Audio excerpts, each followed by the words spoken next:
Suarez, and this is CNN. Raging fires in California whipped by hurricane-force winds. The first video released of the U.S. commando raid that killed the ISIS leader, and the impeachment inquiry heating up. It was not anything that I had seen before. Go! It's really astounding, the speed and the unpredictability of these Santa Ana gusts. He crawled into a hole with two small children and blew himself up while his people stayed on the ground. We suspect they will try some form of retribution attack. The president was pressuring a foreign government to target an American citizen. That's an abuse of power. No due process now, maybe some later, but only if we feel like it. Is not a standard that should ever be applied to any American.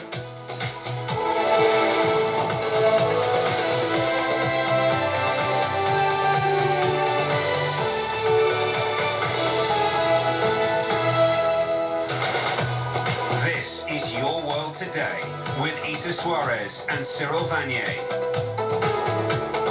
Critical conditions, hurricane-force winds, and an unprecedented extreme red flag warning because of the raging wildfires in the U.S. state of California. We begin with a race to put out those fires in perilous conditions before they engulf thousands of homes. These there are pictures of the Easy Fire. It's threatening the Ronald Reagan Presidential Library in Simi Valley, northwest of Los Angeles. You see there how close it is to the complex itself. Now, I want to show you also the Getty Fire, which began near the famous Getty Center Museum in LA.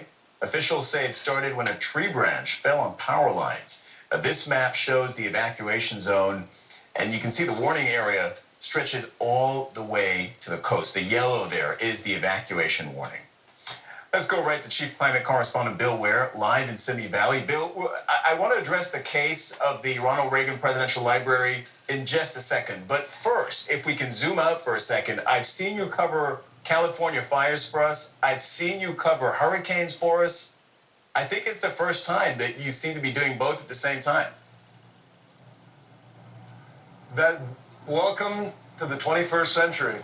Yeah, welcome to the Goldilocks climate we're so fond of is gone, and it feels like this is a new normal that even fire-weary Californians, hardened Californians, are adjusting to. So let me show you one of the dozen or so helicopters that are dropping water out of lakes from a nearby golf course, or that pink Phos-Chek fire retardant. But we're actually standing right now in the middle of what would otherwise be a busy Southern California freeway. This is Highway 23. On the other side of that ridgeline is the Ronald Reagan Library and Museum. And this morning at about dawn, 6 o'clock, a little fire a few acres big started. By the time we got there, it had engulfed that entire valley. And now, at the end of the day, it has moved to several miles this way. They thought this highway would be a great fire break, and they've been fighting it here. But these winds, 40 miles sustained mile-an-hour winds with gusts 60, 70 miles an hour, are picking up these hot embers and casting them sometimes entire zip codes away. And so just when they thought it had it beat, here's a whole new front. And I think we just got splashed a little bit with some of that pink Phos-Chek. But it's really, I've been using the war analogy because there's surprise attacks from this fire. There's long skirmishes, there's boring sort of defensive positioning. But this is the new normal. 100 years ago, fires were a tenth this size in California. Last year, 2 million acres almost burned. And with more and more development in more and more wild areas, Californians are going to have to live in a new way. All of these fires, this spate, this is one of 10 going on at this moment. And when you think about the insurance bills, the cost to infrastructure, the newest growing business in Southern California, private fire departments for the rich and insurance companies who can afford to specifically protect their house because the public first responders are so strapped. But as for right now, we're thinking about the 26,000 people who evacuated here in Simi Valley out of 7,000 homes. We're thinking about the pilots, the firefighters on the ground, everybody who's out there trying to do their best to contain what is really a hungry fire, and there's so much food and oxygen for it to eat. Cyril? Bill, you draw our attention to the fact that there are 26,000 people that have been evacuated. There are obviously a lot of people as well, men and women, who are on the front line of fighting this fire. And now the flashpoint is the Ronald Reagan Presidential Library. What's the status on that? It is safe. That building is sort of a model of earthquake-proof, fire-proof construction. Let's get out of the way. We do have some responders coming through. Because they take such good care, much like the Getty Museum in Los Angeles, there's defensible space all around it. They actually bring in goats every year to eat all of the brush. It has fire systems around, water systems, its own battalion there, so it's protected, thankfully.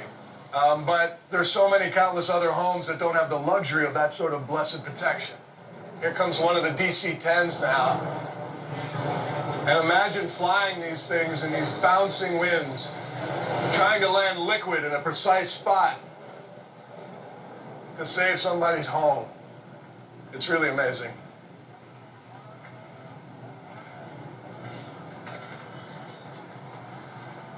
Bill Weir reporting from Simi Valley in California. Thank you for bringing us such a vivid depiction of everything that's going on now. And I want to turn to Mark Lorenzen. He's on the line with us now. He's the fire chief in Ventura County, California. Sir, what is the priority right now? What is the first thing that you need to do?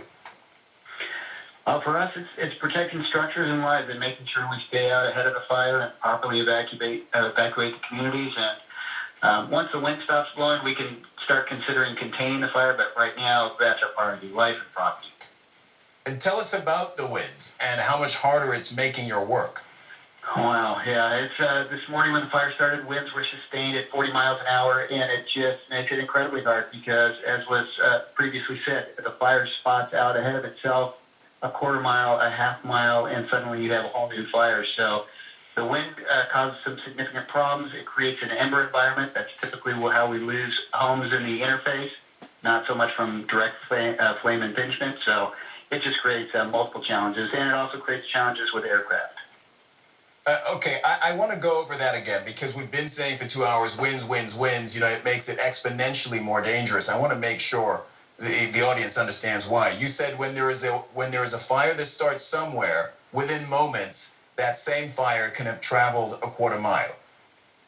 That's exactly right. It's called spotting, and what happens, and you'll have embers in the brush or from something that's burning that will go up and launch like a firefly and land a quarter mile away in a receptive fuel bed, and it starts a whole nother fire, and that's how the fire spreads so quickly.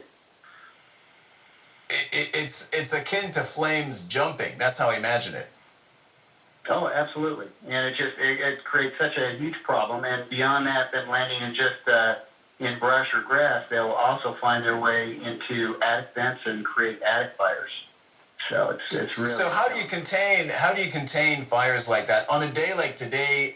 Are you trying to just slow down the fire? Are you trying to actually contain it? What's the strategy when you have those winds as strong as they are today? We do very little as far as containment. What we'll do is work a little bit on the flanks or the sides of the fire where it's not as intense. You'll see us working the flanks with the air tankers and the helicopters, and that's to slow its lateral spread. And other than that, out at the head of the fire, we're purely working on evacuating and protecting structures. No specific thoughts of containment. Again, it's so incredibly hard to contain it when you have 40-mile-an-hour winds. Usually we wait for the winds to die down, probably 24 hours from now, and then we'll actively work on containment. Mark Lorenzen, Fire Chief at the Ventura County in California, thank you so much. And I want to drive home that point. Mark is just telling us essentially that with winds as fast as they are today, as strong as they are today, you can't contain. You can't contain. So you got to do your best, but you essentially got to wait it out. All right, thank you very much. Now, fast-moving development.